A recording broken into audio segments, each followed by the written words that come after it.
Benefits and cost क्या है हमारे पास? इकोनॉमिक्स के अंदर ये टर्म बहुत ज्यादा आपको देखने को मिलेगी, बेनिफिट्स एंड कॉस्ट। कई जगहों पे या कई किताबों पे ये लिखा हुआ होता है cost and benefits, which means same thing, बस उल्टा करके लिख देते हैं, कहीं बेनिफिट्स एंड कॉस्ट और कहीं cost and benefits. Benefits and cost को एनालाइज करेंगे स्टेप बाय स्टेप। बेनिफिट्स का मतलब पहले समझें। बेनिफिट्स का मतलब होता क्या है? बेनिफिट्स होता है समथिंग पॉजिटिव और वैल्यूएबल गेन्ड, रिसीव्ड और ऑब्टेन्ड। इसमें मैं कह रहा हूं समथिंग पॉजिटिव और वैल्यूएबल, या तो एक चीज फायदेमंद हो या कीमती हो, अगर वो मिल जाए किसी तरह तो वो हमारा बेनिफिट कहलाता है। मैं पॉजिटिव और वैल्यूएबल क्यों कह रहा हूं? यानी उर्दू में अगर मैं बोलूं या हिंदी में बोलूं तो फायदेमंद और कीमती क्यों बोल रहा हूं? यार अगर आपके घर के सामने किसी ने कचरा डाल दिया तो वो भी तो एक चीज है ना जो आपको मिल रही है, आपके घर के सामने आपको कचरा मिल रहा है, लेकिन वो कचरा ना तो वैल्यूएबल है, ना ही वो कचरा आपके लिए फायदेमंद है, कीमती है। सही है? ना तो वो चीज आपके लिए वैल्यूएबल है और ना ही वो चीज आपके लिए पॉजिटिव है, तो वो कचरा तो आपके लिए फायदेमंद नहीं हुआ। तो बेनिफिट मिलना किस चीज को कहेंगे हम? बेनिफिट मिलना उसी चीज को कहेंगे कि जो चीज आपके लिए पॉजिटिव या वैल्यूएबल हो वो मिले आपको। सही है? उसको कहेंगे बेनिफिट। अब दूसरी तरफ आप डेफिनेशन के अंदर आ जाओ, बेनिफिट्स एंड कॉस्ट में आ जाओ, तो हम पढ़ते हैं डेफिनेशन कॉस्ट की। कॉस्ट क्या है? अच्छा, कॉस्ट बोलना पड़ेगा इसको। कॉस्ट अगर मैं बोलूंगा तो एस लगाओ उसके आगे, के प्लूरल है ये, नॉट सिंगुलर। कॉस्ट आखिर में एस लगाना है, कॉस्ट के आखिर में।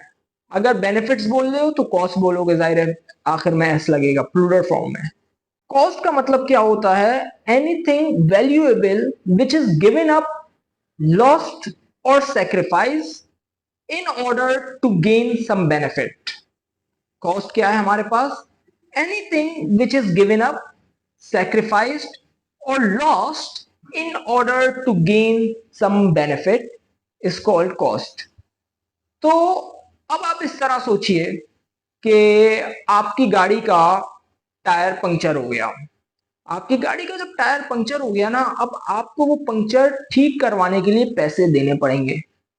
पैसे जो देने पड़ रहे हैं पंक्चर वाले को, जब आपकी गाड़ी का टायर फ्लैट हो जाता है, वो आपकी कॉस्ट है। उसके रिटर्न में आपको क्या मिल रहा है? आपकी गाड़ी का टायर सही हुआ मिल रहा है, आपको सर्विस मिल रही है। तो आपने क्या करा? कॉस्ट दी और बेनिफिट लिया। सही है? इसको क्या बोलेंगे? Trade off cost, trading off cost. कि आपने कॉस्ट को ट्रेड किया in order to gain some benefit. सही है? इसको इस तरह समझेंगे आप। What you are doing is you are actually trading the cost in exchange for the benefit. Okay? अब एक चीज होती है फ्री ऑफ कॉस्ट।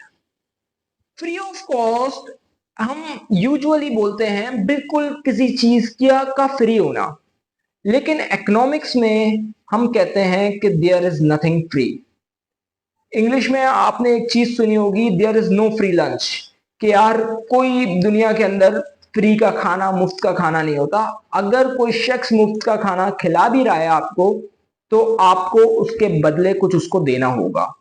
सही है? आपसे वो आपका कुछ ना कुछ छीन रहा होगा। इसको कहते हैं there is no free lunch. इसी तरह इकोनॉमिक्स में हम कहते हैं nothing is free of cost. सही है? अब फ्री ऑफ कॉस्ट क्या है हमारे पास? जिसके बदले आप कोई कॉस्ट नहीं दे रहे हो। लेकिन ऐसा होता नहीं है। ऐसा क्यों नहीं होता?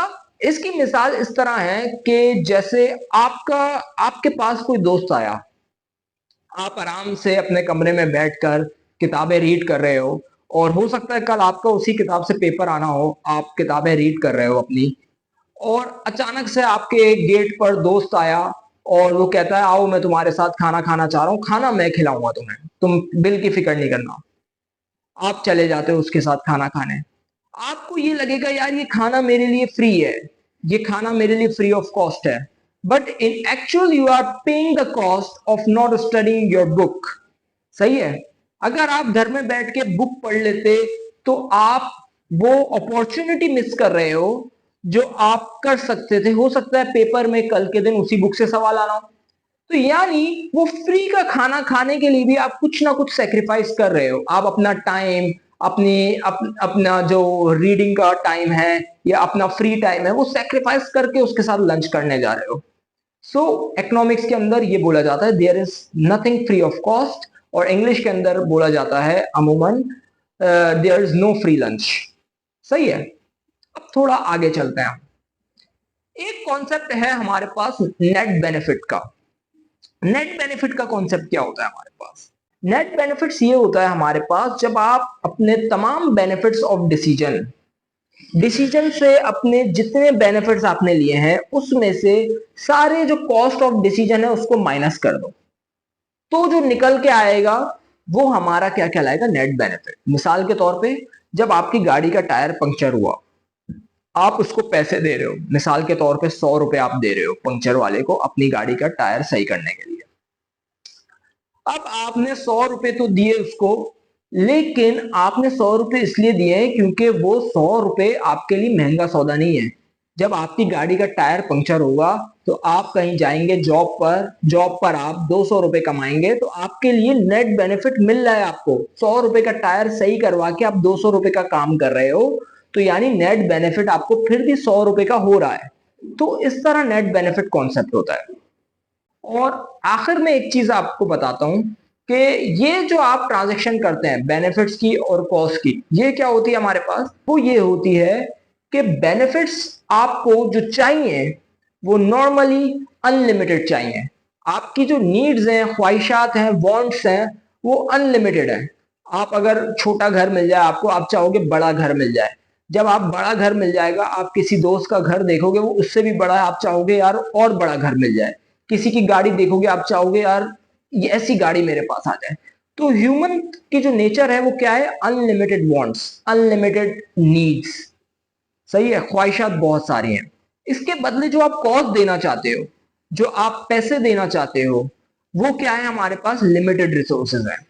तो ये याद रखिएगा हमेशा कि कॉस्ट आप जो दे रहे हो वो आपके पास लिमिटेड है, और जो बेनिफिट आप अचीव करना चाह रहे हो वो अनलिमिटेड है। Thank you very much.